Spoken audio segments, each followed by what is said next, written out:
इस ट्यूटोरियल के अंदर बेसिकली मैं आपको इमेज के मेन्यू के बारे में बताऊंगा। इमेज का मेन्यू हमारे लिए एक बहुत ही इंपॉर्टेंट मेन्यू है, बिकॉज कि जब आप कोई भी पेज ओपन करते हैं तो उसमें सबसे पहली चीज़ मोड को आप सेलेक्ट करते हैं। तो यहाँ पर हमारे पास अगर आपने मोड न्यू पेज क्रिएट करते वक्त जो सेलेक्ट किया और बाद में आप उसको तब्दील करना चाहते हैं तो वो यहाँ से आप चेंज कर सकते हैं। जैसे अगर मेरे पास मुझे जो है वो सिर्फ ग्रे और ब्लैक कलर्स जो है वो रिक्वायर्ड है, वाइट कलर रिक्वायर्ड है, तो मैं ग्रे स्केल के अंदर काम करूँगा। अगर मुझे गोल्डन कलर्स क्रिएट करने हैं तो मैं RGB इन्वायरमेंट में काम करूंगा, और अगर मुझे गोल्डन कलर्स नहीं चाहिए तो मैं सियान में काम करूंगा। मैं रिकमेंड करूंगा कि जब भी आप ऐसा कोई भी पेज डिज़ाइन करें या कोई भी कलर्स फिल्टर्स वगैरह अप्लाई करें तो आप RGB मोड के अंदर काम करें, क्योंकि RGB मोड एक ऐसा इन्वायरमेंट है कि जिसके अंदर सियान की सारी फैसिलिटी अवेलेबल है, प्लस उसके अंदर गोल्डन कलर्स भी ईजीली अवेलेबल होते हैं। नेक्स्ट हमारे पास कमांड है एडजस्टमेंट। एडजस्टमेंट के अंदर बेसिकली हम लोग अपनी इमेज के कलर्स वगैरह को सेलेक्ट करते हैं या उसको हम अपनी मर्जी से डिफाइन करते हैं। मिसाल के तौर पर अगर इस इमेज के अंदर बहुत ज़्यादा कलर्स आ रहे हैं और मैं चाह रहा हूँ कि ये इमेज थोड़ी सी डार्क हो जाए, तो हम एडजस्टमेंट में जाकर लेवल्स में जाते हैं और लेवल्स के ज़रिए हम यहाँ पर इमेज को देखें, मैं डार्क कर रहा हूँ। आप इमेज को जितना डार्क करना चाहें वो आप यहाँ से वाइटनेस और डार्क जो है वो बेसिकली डिफाइन कर सकते हैं। ठीक है, जितना ऑटो लेना चाहें।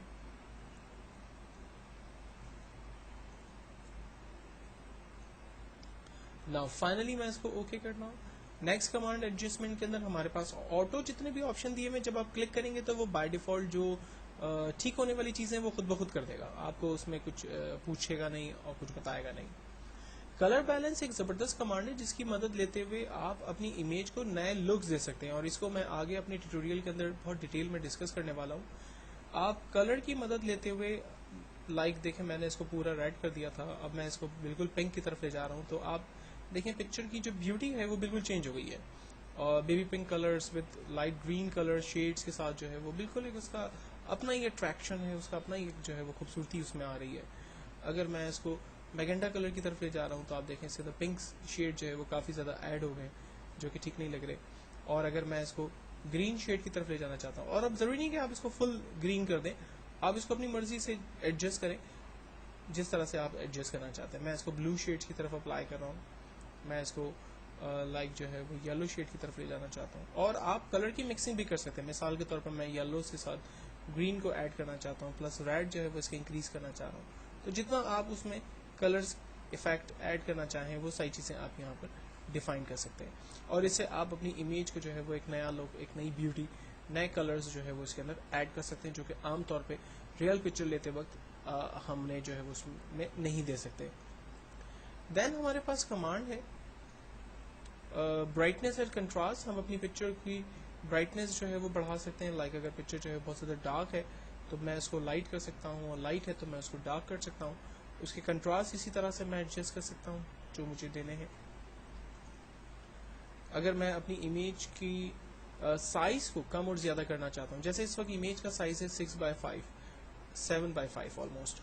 अगर मैं इसको कम करना चाहता हूँ, लाइक विड्थ के अंदर मैं इसको 5 करना चाहता हूँ, तो हाइट उसकी देखें खुद ब खुद चेंज हो जाएगी।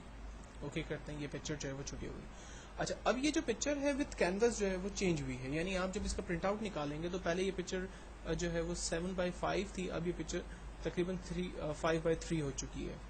तो इमेज के एडजस्टमेंट पूरे कैनवस के साथ अगर आप चेंज करना चाहें तो वो आप काम यहाँ पर आसानी से कर सकते हैं। देन पिक्चर को रोटेट करना चाहें किसी भी एंगल के अंदर तो यहाँ पर रोटेशन की कमांड अवेलेबल है, और आपको याद होगा हमने ट्रांसफॉर्म की कमांड को सीखा था, कंट्रोल टी की मदद लेते हुए भी आप अपनी इमेज को ट्रांसफॉर्म कर सकते हैं। क्रॉप, अगर इसमें से मुझे सिर्फ सेलेक्टिव हिस्सा जो है वो चाहिए, पूरी इमेज नहीं चाहिए, लाइक मुझे सिर्फ इसका फेस चाहिए, तो हम पिक्चर की रेंज बनाकर हम इसको क्रॉपिंग कर लेते हैं, तो एग्जैक्टली उतनी ही पिक्चर हमारे पास बची जितनी की मैंने उसकी रेंज बनाई हुई थी।